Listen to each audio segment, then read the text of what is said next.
Alright, so in this video, we'll talk about how can you check storage of your Salesforce org, right? So to do that, you can just simply go to setup.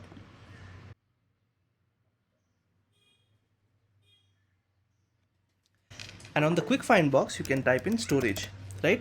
And you'll get an option that says under data, that would be called storage usage. You can just open this section and this will give you all the details about your current storage. So here what you can do is you can check what are the limits for data, file and big objects. And similarly, you can also check how much of it has been already used or leveraged, right? And it also gives you allocation and distribution in terms of percentage. So in my case, in this org, I have a limit of 5 MB for data storage and 354 KB has been used, which is 7%, right? And if you would also like to check what object or what metadata is actually contributing to this particular storage usage, you can check that in terms of the object distribution here.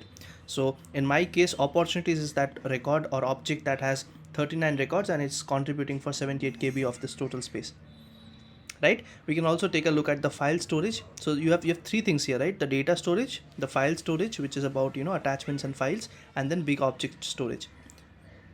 Every org, every edition comes with a different set of storage limits from Salesforce, and if you reach a point wherein you have leveraged or utilized 100% or more than that of the storage limits that are available, you can always raise a case with Salesforce so that the limit can be increased. So this is how you can check the storage usage.